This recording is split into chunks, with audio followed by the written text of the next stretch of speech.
Greetings and salutations, Dota fans. Welcome into this weekend edition, this Saturday edition of the HyperX D2L Season 4.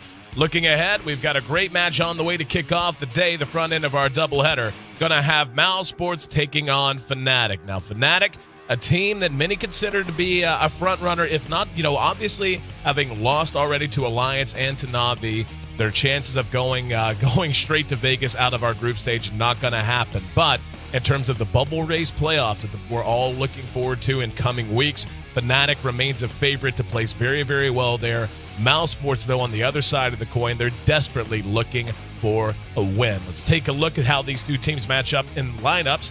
Mousesports, of course, led by Synderen, the mid player, and been a lot of talk about whether he was going to stay in that mid position. Perhaps he might want to make a change, swap out with someone else so he can be a little bit more of a captain as opposed to a mid player. But as of right now, they need to do something. Sitting at 0-3 in our standings with only 4 matches left to play, including their match today.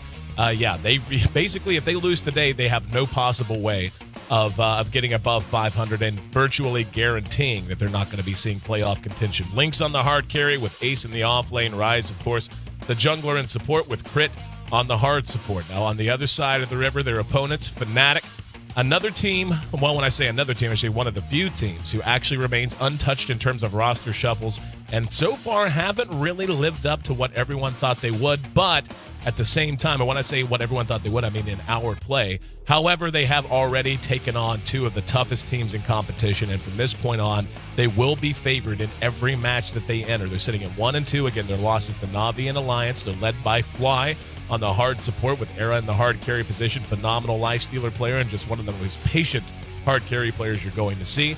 Hani in mid with No Tail on support. No Tail, of course, adds a different little wrinkle. Haven't been seeing as much surprise drafting for No Tail's heroes as we did towards the middle of last year, but still always a threat with Trixie in the off lane. Now, the grand scheme of things, taking a look at our standings overall, Fnatic at 1-2, they're still in okay shape. They've got 4 matches left to play, or actually 2-1 apparently. That's a little bit of a mistake there, but that's all right. They're still sitting in the second half of the standings. Not too bad. Now, the surprise over the last couple of days has been Virtus Pro. Virtus Pro started out looking pretty bad because they lost Solo right before entering contention. And since then, they started out 0-2, just really struggling here in D2L play. They've now bounced back and are on a 2-0 win streak and have made their way back into the top 4. Again, Mousesports sitting at 0-3. They're dead last in our standings, along with Evil Geniuses. Dignitas is yet to enter play. They're just going to be tearing through the majority of their schedule coming up next week. Na'Vi, Alliance, no surprise to see them near the top. Alliance only with a couple of matches left. 1 against Na'Vi that'll be ending our Western division coming up next week. But as you can see, Fnatic right on the bubble, Mousesports right down in the cellar. They want to climb out. They have to start with a win here today. I'm your host, Aaron AC Chambers. Thanks so much, guys, for being a part of the broadcast. Take a time out of your Saturday. Maybe it's sunny, maybe it's raining, whatever. Either way, you're hanging out with us. That makes you pretty cool in my book. I'll be joined by Ben Merlini-Wu, as always, to bring you the insight and analysis and break down how these two teams stack up. The draft is already underway, so stay tuned and stay locked here on the HyperX D2L. We'll be right back with Game 1 of this match. See you soon.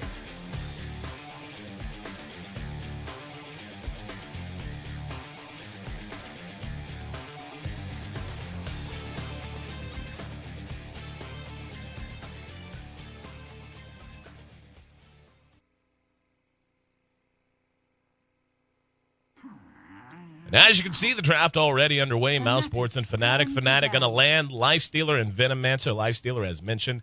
Honestly, one of the best players in the West on that hero is Era. And even though Lifestealer, for the most part, seemed to have been just kind of nerfed out of the meta in 6.79, he has been making a comeback with a number of teams, Fnatic foremost among them.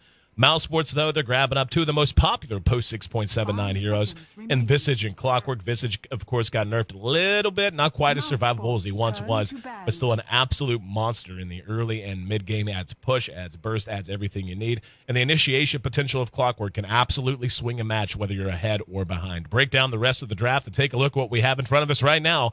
Welcome in once again, Ben Merlini-Wu. And Ben, I mean, let's be honest. You and I have spoken quite a bit about Mousesports, and you made a comment yesterday that I think is very, very in tune with what's going on. Synderen is, he's playing the mid position. One ostensibly thinks that he's the shot caller. He's the leadership role within the team. That could be wrong.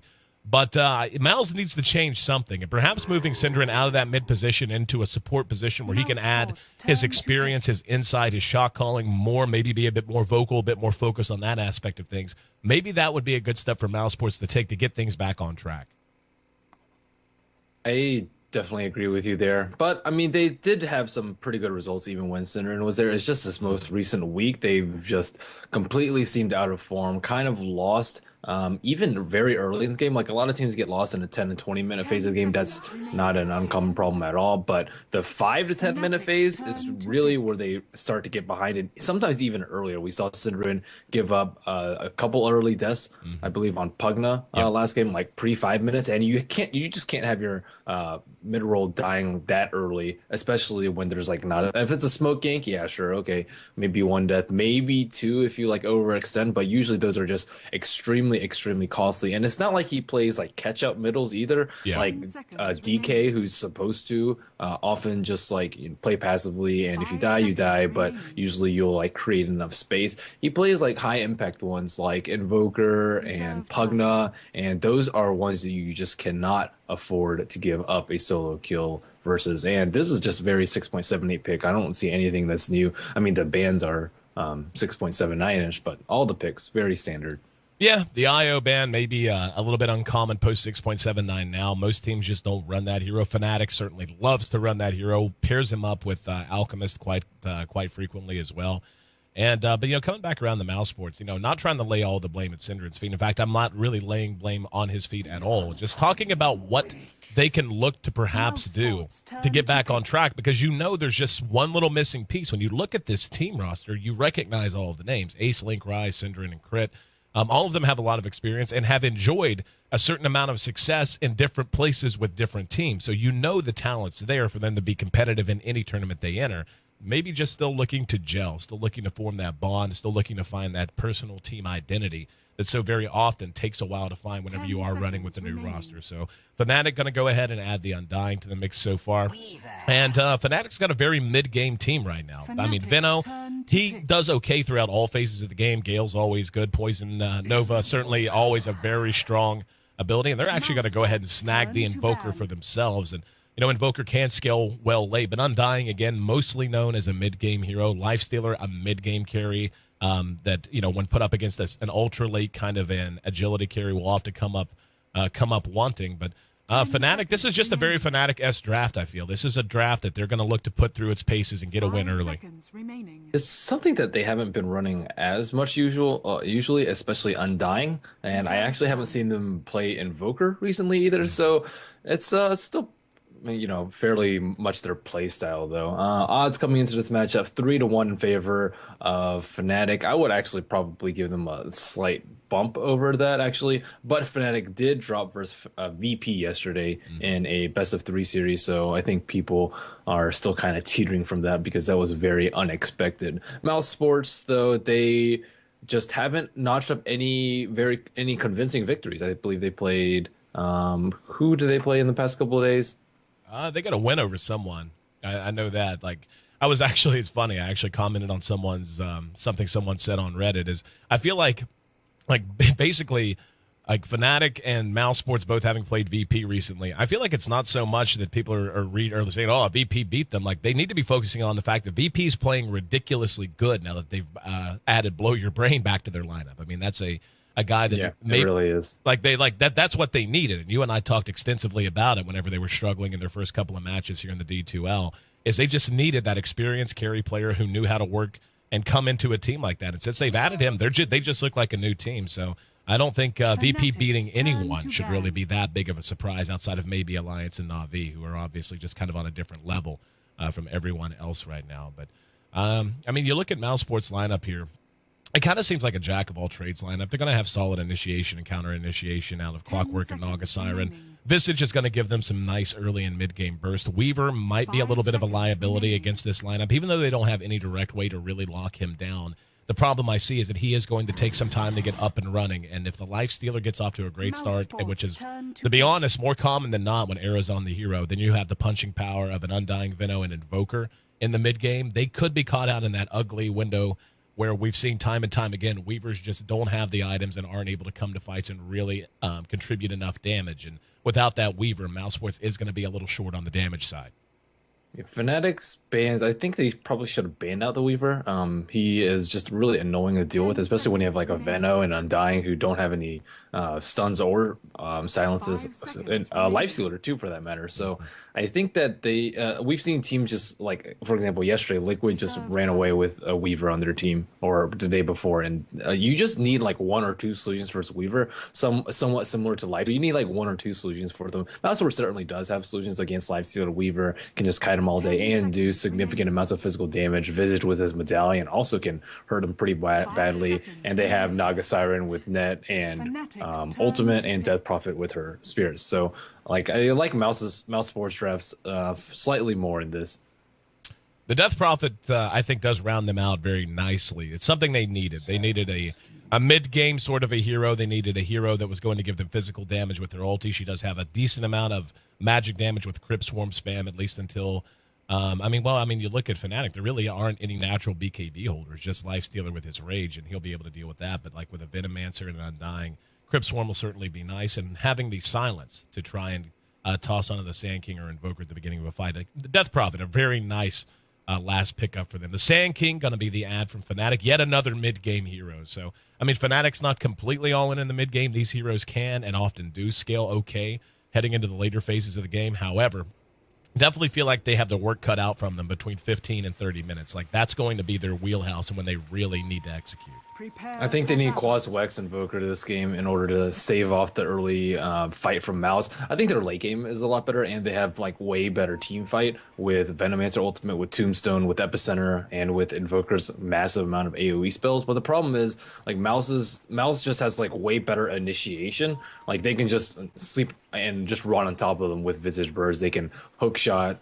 They can just pretty much have Weaver beat on the tower, and Fnatic doesn't really have like a great solution to that. But that's all theory craft. I think Mouse just has a way stronger 5-man though with Exorcism, so it's all a lot on Cinder in this game as usual. Yeah, he's and like you said, once again another game where he doesn't play a catch-up mid. Death Prophet is not a hero who plays well from behind. She is not farm Citric. She doesn't scale particularly well with items. Tanking her up is always nice, but she's not a hero where you can just sit back and farm. You have to get mileage out of her. She has to accomplish what she sets out to accomplish very early, and make sure that she starts taking towers and gets a lot out of the push potential that comes from Exorcism. We can see both teams prioritizing the dire side jungle. Mouse has bailed a couple of them out, though, so it looks like they have no interest in fighting. Fnatic going to be able to rotate through. Horn does blow, and we'll see if there's going to be any action. Link will be spotted out, but he'll have Shikuchi, so don't think even with no tail. So they're doing a tri-lane with no hard farmer, which is very unusual, too. Yeah, the 3 support tri-lane. I actually like this a lot with Sand King. If it is going to be the Sand King farming, one would imagine it would be. They could farm no tail, I suppose, but just being able to give the Sand King a little bit of extra CS coming in, perhaps get up Arc Boots and blink a little bit quicker, just makes him so much more effective, so much more early. Right now, they're going to go ahead and rotate too, and this could be very bad in mid if Syndred's caught out. Oh, he's wading down in the river. They're going to get him. No, good job, Syndren. That's the mistake he made very early on last time. They have a ward up here. Yep. They have a ward up here. So, yeah, he is definitely improved on his map awareness since yesterday.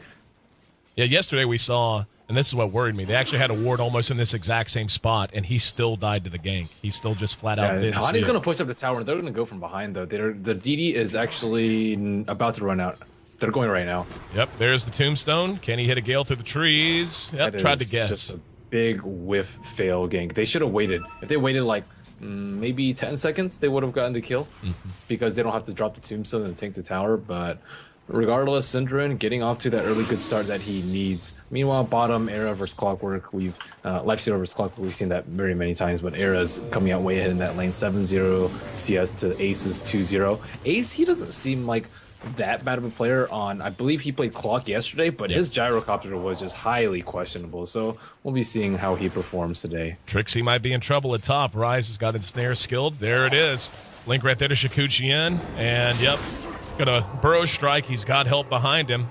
Do they have the damage to follow it up? Shikuchi should be coming up. Oh wow, the cooldown is going to be just a little bit too long, and he does salve up, so Trixie able to dodge the bullet there, just not having the damage out of Mouse, only level 1 on Visage. If they have Soul Assumption there, that's a dead Sand King. They need sentries too. Like he could have just sandstormed after the ensnare, and they can't really do anything about it. So Mouse trying to counterpunch. They're going to loop around one more time. Undying might be the better target, and yep, they're going to go and hit him with the Grave Chill. Drops the Tombstone though. Here comes Link and the ensnare. This will be your first blood. Trixie might be able to burrow strike, and oh wow, is he actually going to get away? Very well timed. Rise taking a lot of damage. Trixie coming back in. The Tombstone will expire. In the meantime, crit solo, and Trixie will take the first blood. Big individual effort. Mid. Cinderin, such slow reaction, but he actually did dodge the Gale there, but he was in a very compromising position right there. What a great individual effort out of Trixie at top. He waited till the last possible second, hit a 2-man burrow strike to save the Undying, and then turn around and get the first blood. So very well played by him in particular. And Cinderin, though, I'm going to give the guy credit. We were just talking about him in this mid position, how he's been having some problems. Today, he seems right on top of things, man. He is not falling asleep. Yeah, he's been doing decently. And this tri-lane for Mouse has not been working out for them. Oh, Link. Going to die, too. How does that happen? You can't. Trixie even has one level of Classic Finale early. Oh, Trixie's tanking. Was tanking the tower. Nope, they can't. Soul Assumption, still not enough. And yeah, that's the kind of thing that you look at that and go, how did that even happen? They just lost a tri-lane Weaver against a solo Sand King. And support Undying. The Tombstone is really strong, though. Well, but he wasn't there. He was just like hanging out, man. The Stout Shield pickup really important, though. Yeah. But right now, Mal's struggling, and Cinderin doing the best he can for his team. Take a look at Hani. He's just short of level 5. He has gone Quas Exhort, so no Quas Wex. I agree with you that I think Quas Wex might have been the better choice, but so far they're off to a good lead. At 4 minutes in, 2 kills on the board, they're already up to an excess of 1,000 gold advantage without a single tower down. Certainly not where Mouse wants to find themselves against this lineup of Fnatic. Fnatic's lineup, again, just going to be so strong in the mid game by virtue of nothing but their composition. I think that No-Tail's actually been struggling too. First 4 minutes, he's still level 1, hasn't found any venomous gales. He's 0 for 2. Oh, wow. Era actually gets a solo kill because of the DD, and he wasn't able to zone out Cinderin at all. Cinderin right on par, actually above Hani in terms of experience. So he needs to find something effective to do, even if it's just pulling. That's better than running around and not getting any experience. Already Arc boots up on Sand King. Trixie off to a great start on this Sand King. No-Tail will rotate over. He will be spotted by the creeps. And just going to soak some experience right now. And this top lane has to be feeling very, very thin at the moment for Mouse. Era, in the meantime, has been just tearing up the CS, getting a kill, now up to 29 CS as well. And yeah, the 2 heroes that really matter the most on the side of Fnatic in terms of getting a good start with golden levels have gotten them. The Sand King and the Lifestealer. Yeah, and Sand King's like really weak, like levels 1 and 2, and that's really where you want to be able to just keep shutting him down. And then once he gets like level 3 or 4, you should already be 5 and 6 at that time. And now that they failed in that aspect and he has Arc boots up, they can just have their way with this lane. There are Observer Wars about to expire pretty soon too. Look at the spam on the lane. Tombstone's going to go down. They might try to just do a little bit of damage. Tombstone is taking a fair amount of damage from crit. There's going to be a Gale on the Rise. Rise hung around a little bit too long. Trixie has a burrow strike up. Will spin that gets the kill on the Weaver. So not only are they getting kills up here, there's the Epicenter, just as a celebration, I suppose. Got no damage out of it. But it doesn't matter. That's a complete wipe of this top lane. And I'm pretty sure we can call the safe lane a disaster at this point. Make it 6-0, 6 minutes in. And Trixie's level 6, and he's just short of halfway to his Blink Dagger already. At 6 minutes on what was ostensibly a solo Sand King as the Undying constantly fell back to give him XP. Yeah, he's playing really well with the Impales. So he's actually going for a Ring of Hell. So we may be seeing the Vanguard Sand King, which is not terrible considering their lineup damage block doesn't work versus the Spirits from Death Prophet. But pretty much everyone else will just be able to tickle him at this point, especially with Weaver being as underfarmed as he is, with not even any boots in his lineup, although he could buy them if he wanted to. Cinderin picks up a Haster in the mid, and he needs to start helping his team out, unfortunately. Like, the burden has fallen to him just because his tri-lane just failed so miserably. And it's not a bad tri-lane by any means. They don't have any hard disables, no stuns. against a Sand King. But aside from that, they have plenty of burst, and they have 2 range heroes. They should be able to harass a Sand King out, especially when Venomancer wasn't there early. Speaking of Veno, he's made his way back up. There's going to be a Burrow Strike on the crit once again. It's just look at that. Soul Rip Burrow Strike is just mauling this Weaver. And he needs a magic stick. Yeah, he needs something. Synderen's going to go up and try to help. Synderen using his bottle to get his mana back up. He's going to need every bit of it. The haste rune at about a half time right now. And if he can land, no, he actually doesn't have a point in the silence. I was going to say if he can land a good silence, they might be able to take a free kill or two. But this he doesn't even have an ultimate. Yeah, like that's a wasted rotation from him. They also have a ward too. Like oftentimes when you want to gank top, especially with a haste rune, you just TP there because it often is just very, very obvious when he's going there. And being a fairly avid Death Prophet player, I think Exorcism at level 6 is the standard.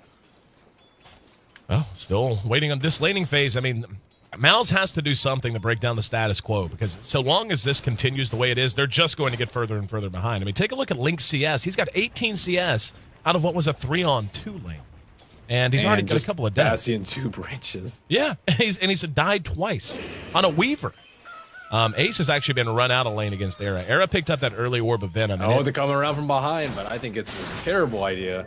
There's a Burrow Strike that's actually off the mark from Trixie. TP in from Ace. The Gale will catch the clockwork. Tombstone's down. Rye's going to come around as well. There's the Sunstrike. Will connect. Ace in trouble. We're going to see one drop, though. They do manage to get the Veno. Trixie manages to get another kill and might end up paying for it. Oh, actually goes into Sandstorm just outside of range and tried to get a kill on Link. And knew that Link would end up finishing him off either way with Shikuchi damage. But a 1-for-1 trade there, I mean, I guess that could have gone worse for Mouse. They do make their way onto the board finally. Good rotation from Ace there, although he did end up dying. This does free up Era, though. Era already has his phase in drums, not going for a Midas because I think he can sense that Mouse is going to try and put a lot of mid-game pressure up, especially since their laning phase just broke down so miserably. They need a move together, and Era can't afford to keep farming if they do that. They have like just an awesome pushing lineup, and their comeback potential is pretty significant if Fnatic allows them to take on 4-on-5 fights without Era there. Yep. And Trixie back up to 1,800 gold. Phase boots Weaver. Oh no, okay, he canceled. Okay, I was about to say it's grody. It's one of those things. It's kind of like the Sage of Yasha rush on Gyrocopter. It's the same response. Synderen about to plop in middle, and down he goes. Hani and No-Tail making the gank happen. Looked like there was going to be a bit of a dive at top. Thought we might see our Undying drop the Tombstone. He has max Tombstone, 3 points into it, so very, very strong ability. Era, in the meantime, taking free pot shots at the tower and cutting the creeps in bottom lane. And, yep, Crit might be in trouble. Tombstone goes down. Link comes in. We'll be able to focus it down. Crit will survive with about 100 HP. Trixie has a Burrow Strike and gets the kill. And they're just underestimating. I mean, with Trixie so over-leveled, actually going to somewhat juke him. Now going to turn back around and maybe go in for more. He has Epi up in 30 seconds. But with Burrow Strike scaling with every level, the range of it improving. Era on bottom. We're going to have Era down at bottom. Being pursued out. Rise barely able to survive there as Synderen blows his ultimate. Finally picking it up at level 8. They need a hook shot. It's up in 5. And he should be able to make it away up at top. We can see a little bit more harassment. Era is taking a lot of damage here. Oh, hook off the mark. Oh, no. 2 ults expended, and Era's not even going to die. Makes it out with rage. No, one more. Era turns on the afterburner. Now we're going to have Synderen caught with a Gale. Is Era going to come back forward? Nope, not going to chance it. Probably the right call to make there. No-Tail taking a bit of a chance there with a haste room, but the tower at bottom should be in good shape with the ultimate now off up at top. The Undying being pursued out by Link. Link on a Shikuchi after him. Tries to soul rip himself, but does end up dead. In the meantime, they'll trade 1-for-1 as Trixie finds yet another kill on this Sand King. Visage Familiars could have stunned him. Slow reaction. Down at bottom, the tower down to about half health. They don't have a glyph. It's already been expended. And taking a look, 6-1 start for Trixie Sand King. That Vanguard, though, a little questionable. He could have had his Blink Dagger by now. Yeah, I mean, it's not the worst choice in the world because it gives them some lane sustainability, but the laning phase is pretty much over at this point. We see heroes just moving around everywhere. I mean, Vanguard on anyone, I'm really not a fan of. I just think it's a really cost-ineffective item. But, I mean, I can understand why he gets it. He's kind of at the forefront, but most of the time, Lifestealer is just going to be your main, like, attention grabber from Fnatic, right? So it's okay. It's slightly better than Saint and Yasha and Gyrocopter on in my scale of how gross is your item choice. Trixie chasing away his buggy counterpart. And how often is it you see a Sand King willing as a smoke gank? How often is it at 12 minutes you see a Sand King willing to trade auto attacks with a Weaver? We're going to have Synderen combo with a Gale, and that's going to be a dead Death Prophet. No way for him to make it away, and yeah, that's a death they did on me. Honey. KS. He came in for the last hit cold step. Hani actually did manage to bring down that mid-tier 1, by the way. So Fnatic's lead at this point beginning to get a bit out of control. 7,500 gold lead at 12 minutes in, my friend. That's more than 500 gold per minute lead they've generated from the time the horn blew. Link could be in trouble here. We've got another smoke thing. Yep. They're just burning through these. You know, we were worried about them being able to lock down Link, but so far that... Oh, almost enough. Time lapse is out of that. And Rise buying time for the TP, and that's going to be Synderen coming in. He has his ultimate up if he wants to spend it. Throughout the silence, it did catch Trixie with it. There's an ensnare. Now they're going to go for it. Hani's there, though. And Burrow Strike's going to come up short, so Trixie whiffs on that one. Era raging through. And Synderen might end up dropping. He's taking a lot of damage from the Forged Spirits, and if he drops, yep, they can dive now. And that's exactly what they'll do as Trixie hits a 2-man Burrow Strike. Link's going to go running for it. Ace, in the meantime, locked in and cogged him and ends up dead to Hani. And here comes Crit. They managed to track down the Weaver behind the tower as well. And already this game might be getting out of reach, as this is just not, I mean, the come from behind potential on Mouse, all right-ish. But 10,000 gold at 14 minutes in, don't know that they have that much of a come behind team. Yeah, I don't think so either. I think Weaver needs to go into a damage control build. He needs like strength treads, bracer, drums. That's like what you do, magic wand in this particular situation. They just need to get any advantage they can right now. Just spend all their gold and just try to take at least one fight. And Trixie just diving behind the T2, just not a care in the world. Yep. 700, 600 to blink. And gonna end up dead because of it, though. Crit's gonna be caught with a cold snap. Trixie will end up cleaned up, and now they have room to dive behind if they want to. Hani's right there. Hani actually picked up an Orchid as an answer to the Weaver, and there we see it go up. They don't have any damage right now, so an overextension out of Fnatic is going to allow Mouse to punish them. Hani being chased. Era's there, though, doing big damage. Has an infest if he wants to use it. As of right now, just going to work, and look at Link melt to his right clicks. Now we're going to have Ace hooking into the clock. And Ace caught with the Gale. That'll be the end of that. Off goes the Poison Nova. Ace is down. Link still dancing around a bit, but Era has taken virtually no damage at this point. And even Undying hanging around quite a while. Rise comes in, throws out the ensnare. That'll catch Hani. Not going to matter, though, as he can't possibly follow it up. And now the Visage Familiars, just about the only target left on the field as the rest have died. And a bit of a hopeful Gale coming out from No Tail there. But that's going to be another huge win going the way of Fnatic, and another tower dropping the way of Fnatic. They're just not having any luck in these team fights at all. And the hook shot, like, coming really late. Ace has to be there earlier. And if they can, like, trap someone in a cog, trap someone in a snare, and then just burst them down with Death Prophet ultimate and Visage Burst, they should be able to pick one hero off fairly easily, barring it's not Lifestealer. So they need to get kills, but they're just, I mean, Fnatic is just really far ahead at this point. Sand King 100 gold until he gets his Blink Dagger too. We're talking about 14,000 gold. That's that very dreaded 1k GPM per minute mark. Yep, right at that. And I mean, just look at the items, man. You know, yep, Ace is gone. Synderen might be in trouble here if they re-engage. Looks like Trixie, nope, not going to go for it. Thought he might be able to go. There it is.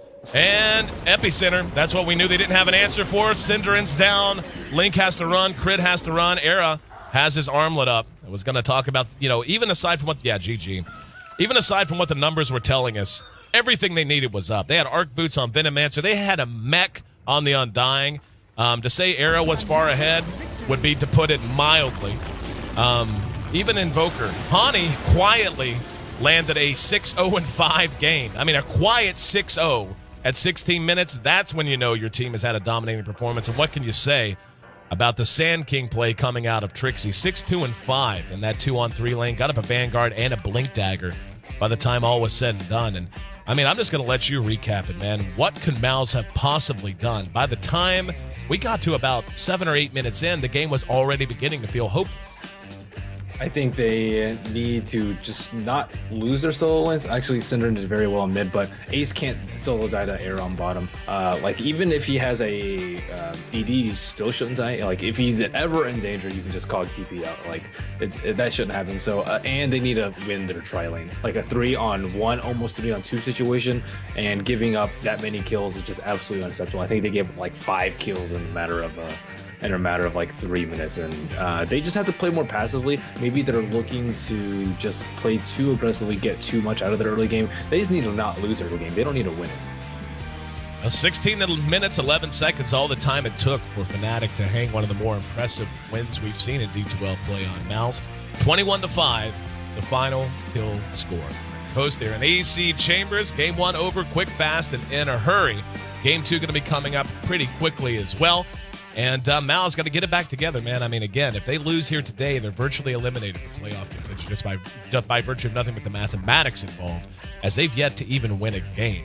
And but at the same time, Fnatic certainly looking for a win and wanting to put themselves in that conversation for heading into the bubble race playoffs with a top seed. I'm AC, that's Merlini. We'll both be back in just a few moments here for Game 2 on the HyperX D2L. Stick with us, guys.